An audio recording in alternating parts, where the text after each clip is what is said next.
Welcome to the deep dive. Yeah. Have you ever been like mid-sentence in English?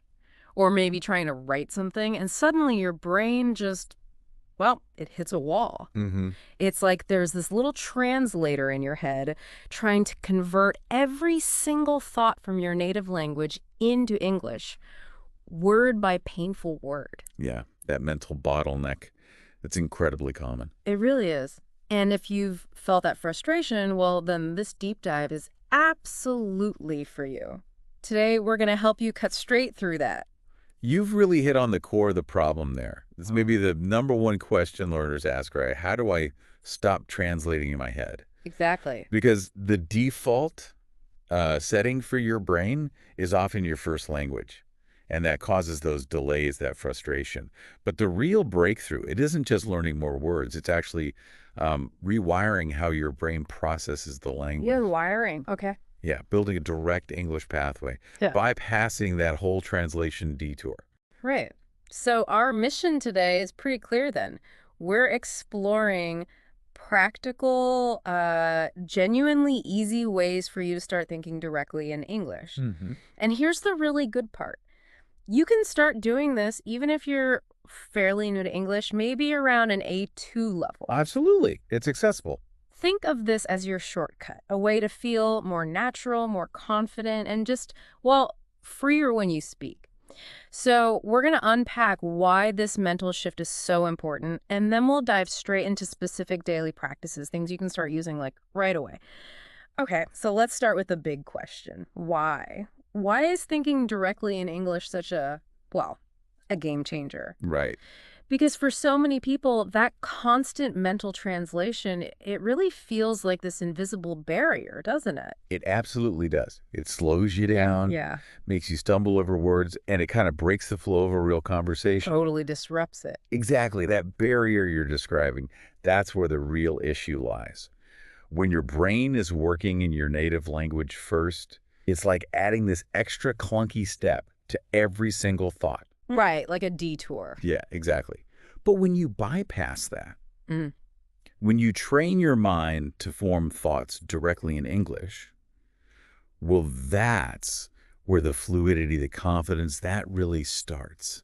And look, it's not about perfect grammar right at the beginning. Right. It's about making that direct connection, getting rid of that middleman translator in your head. Yeah. This is a fundamental shift in how your brain works with the language. Okay, so it's less about the the words themselves and more about the how, the actual process of thinking. Precisely. That's interesting. But for someone who's spent years, maybe their whole life, translating in their head, does that habit just like disappear? How long Yeah. does it usually take to really feel this shift happening? That's a really good question. And no, it won't disappear overnight. It's like teaching your brain a new way to drive, maybe. Okay. You're teaching it to drive directly in English instead of always taking these detours through your first language map. But the good news is, by consistently practicing, you can definitely start to feel that shift much faster than you might think. Oh, really? Yeah. It's about building a new habit. And like any habit, it starts with small, consistent steps. Perfect. Small, consistent steps. I like that. So, if we're ready to start building that new habit, where do we begin? How do we start this powerful shift? Well, let's start with something maybe surprisingly simple. Okay. Daily micro practices. Micro practices, right. So you're saying you absolutely do not need to form long, complex sentences in your head right away. Not at all. Start small. Think little words, simple actions. Can you give an example? Like, what does that look like in practice? Sure. So when you wake up in the morning, instead of thinking, in your own language, just think, I'm getting up. Okay. Or maybe I'm brushing my teeth. Simple. Very simple. You look out the window, think it's a sunny day, Right. or it's raining. See? Just these simple everyday thoughts that connect directly to what you're doing or seeing in that moment. Got it. Linking the English thought directly to the action or observation. Exactly. And the deeper principle here, it's kind of like training a muscle. Ah, the muscle analogy. Okay. These small daily repetitions, they build a kind of foundational strength for your, let's call it your English brain. And over time, doing these little things just makes thinking in English feel much more natural, more automatic. Yeah, it becomes second nature eventually. Hopefully, it's amazing how much progress can actually come from those consistent small steps. Right. So once you're comfortable with those tiny internal thoughts, what's next? How do we build on that? Okay, let's take a step further into your own personal English laboratory. Ooh, I like the sound of that. Our next tip is talk to yourself. Talk to yourself. Okay. Might feel a bit strange at first. Maybe, but this is your private English lab. The key thing is no one is listening. Ah, okay, so the pressure's off. Completely off. And that's why it's such a powerful practice. It removes all that pressure, that fear of making mistakes. Right, so how would you do that, like practically? You can do it anywhere, anytime. Say you're cooking, just say in your head, or even whisper it out loud if you're alone. I'm making pasta. Yeah. If you're walking somewhere, I'm going to the store, or just reflecting on how you feel. I feel tired today, or this is interesting. It sounds almost too simple. But it works. The beauty is, like I said, no one is listening, so you don't have to worry about getting it perfect. Mistakes don't matter here. Okay. The main thing is just to get those English words flowing. Get them out of your head. It's a practice you can really do anytime, anywhere, and it starts chipping away at that translation habit. You mentioned removing pressure. What's the psychological benefit there? Is it just about mistakes? Well, that's a huge part of it. But it's more than just mistakes. By removing the audience, you allow for completely free, uninhibited practice. It significantly reduces that self-consciousness, that feeling that often holds people back. It frees you up to just try the language without fear. Yeah, that makes sense. Getting over the hurdle of feeling judged. Exactly. Imagine a listener trying this, maybe for the first time. What do you think is the biggest hurdle they'll likely face when they actually try to talk to themselves in English? That's a good question. I think maybe feeling a bit silly, Could be. or maybe feeling like it's not real practice because nobody's responding or correcting them. Right. And that's exactly the mental block to overcome because it is real practice. That Yeah. freedom from judgment, that's precisely what beginners especially need to just get started and build momentum. Okay, got it. So we've got micro thoughts, talking to ourselves. Yeah. Let's move into the physical space now. Let's do it. Our third tip is all about transforming your environment using sticky notes and labels. Ah, the classic sticky note method. But it works. It really does seem practical. So the actionable advice here is write the English names for common things around your house, like mirror, fridge, door, phone, window, chair, whatever. Everyday objects. Exactly. Then just stick these notes on the items themselves. And the habit becomes every time you see the note, you read the word and you say in your mind, or even out loud. Right. This simple little action starts to turn your whole home into this kind of immersive English classroom. Yeah, it really does. You're constantly exposing yourself to the vocabulary in a really natural, repetitive way. Just think about that, your own home, suddenly working for your English learning. And what's really cool here, from a brain perspective, is how this connects to, like, how we naturally learn best.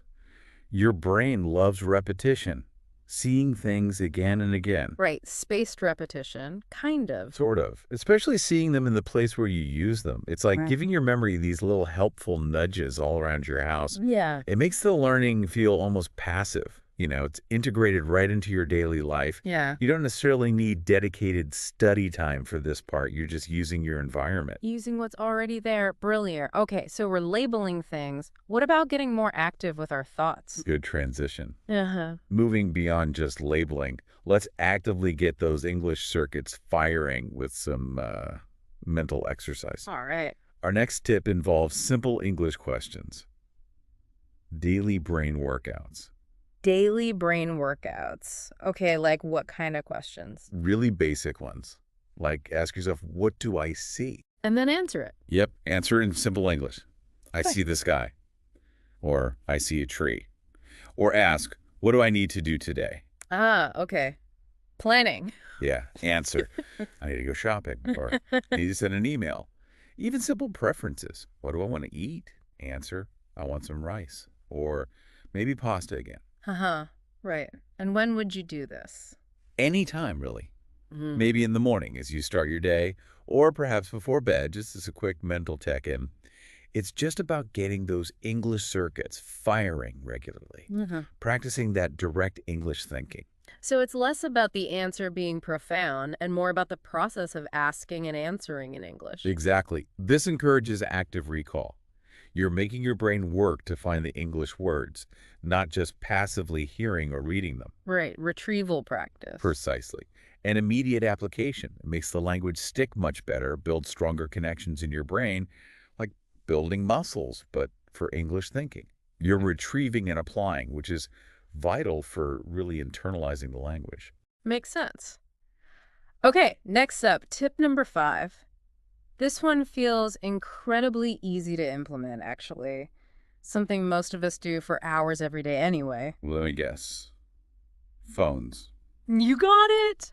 Change your phone language to English. Ah, yes, the digital immersion tactic. The benefit here seems huge, right? That constant exposure to English right there on your screen, it helps you connect words directly to actions, to functions. Hmm. Think about it. Delete, send, call, settings, Wi-Fi. Huh. These words just become completely normal. Yeah, you stop thinking about them. Exactly. You see them every single day. You don't have to translate them anymore. You just know what they mean from the context of using your phone. And the beauty of this one is that it leverages habits you already have. Right. You're not adding a new task to your day. Nope. You're just transforming existing screen time into productive language acquisition. It's a very efficient way to deepen your immersion without feeling like you're studying. Okay, great tip. Now, for our next one, let's talk about consuming content. We all watch videos, read articles. How can we use that? Yeah, this tip is about going from just understanding English content to actively using it in your thoughts. Okay.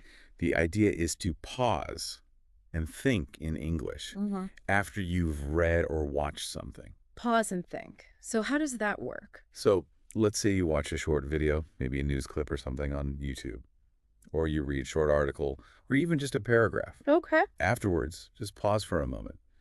Ask yourself some simple guiding questions in English, like, what happened? Right. Summarizing. Exactly. Or what did I learn? Or maybe, do I agree with this? Getting into opinions. Yeah. And then try to answer those questions in English, either out loud, softly, or just in your head. Use simple words. It doesn't have to be complex. This practice really bridges that crucial gap between passively understanding English and actively using it yourself. It pushes you to form your own thoughts in English. So it's about making the information your own in English. Precisely. And stepping back, this is where critical thinking in the target language really starts to happen. Ah, interesting. You're moving beyond just passively taking information in. You're actively processing it, forming opinions, maybe summarizing, and articulating those thoughts directly in English. It's a really significant step toward true fluency because you're producing the language, not just receiving it. That makes a lot of sense. Processing, not just consuming. Okay, we've covered a lot of ground. We have one final point, and you hinted it might be the most important. I think it might be. Yeah. And perhaps the most freeing. Okay, what is it? Embrace imperfection. Do not be afraid of mistakes. Ah, the fear factor. It holds so many people back. Your English absolutely does not need to be perfect. That's not the goal here. Especially not when you're just starting to think in English. Exactly. The goal of thinking in English, or even speaking it, especially in these practice stages, isn't grammatical flawlessness. It's about the practice itself. And let's be honest, even native speakers make mistakes sometimes. We stumble over words, we use slightly odd phrasing. So the most important thing is just to keep thinking, keep trying, keep speaking internally or externally. Make small, consistent progress every single day. Let that little translator in your head go on vacation. Yes, give it a break. This mindset shift, honestly, is in many ways the most significant one you can make. Overcoming that fear of error, that unlocks true linguistic freedom. It really accelerates the whole learning process. Because you're not censoring yourself constantly. Exactly. It's about consistent progress, not waiting until you feel perfect, because perfection never really comes. Allowing yourself to make mistakes is probably the fastest way to actually learn hashtag outro. Wow, okay. That feels like a really powerful place to end the core tips. So let's just quickly recap that action plan for everyone listening. Yeah. Your plan for mastering English thought and bypassing that translation bottleneck. Let's do it. We talked about starting small, right? Those daily micro practices like simple morning thoughts. Mm-hmm. Keep it simple. Then turning your inner monologue into your private English lab. Talk to yourself. No pressure. Your secret weapon. We covered transforming your environment with sticky notes and labels, making your homework for you, Passive learning. getting those daily brain workouts in by asking yourself simple English questions. Active recall. Remember to swap your phone language to English for that easy digital immersion. Use what you already do. And actively engage with contents in thinking after reading or watching something. Process. Don't just consume. And finally, maybe the biggest one, don't be afraid of mistakes. Embrace imperfection. Absolutely crucial. Let go of the fear. So that's quite a toolkit. It is. And I'd encourage you listening, don't feel like you have to do all 7 things tomorrow. Good point. Pick just 1 or 2 of these tips, whichever ones resonate the most or seem easiest to start with today. Integrate them into your routine. Then, as you feel comfortable, maybe add another one. This isn't just about learning English like it's a school subject. Right. It's about integrating it into your daily life, making it a natural part of how you move through your world. Yeah, and by consistently engaging in these small daily habits, you're doing something really powerful. You're not just learning a language. You are, as you said earlier, fundamentally reshaping your cognitive landscape. How you think, how you perceive things. You're unlocking a brand new way of interacting with the world around you. It opens doors. It really does. So maybe a final thought for everyone. Consider how this shift, thinking directly in English, how that might impact other areas of your lives beyond just language skills. It's a deeper change. It truly can be. You absolutely can do this. Thanks for joining us on the deep dive.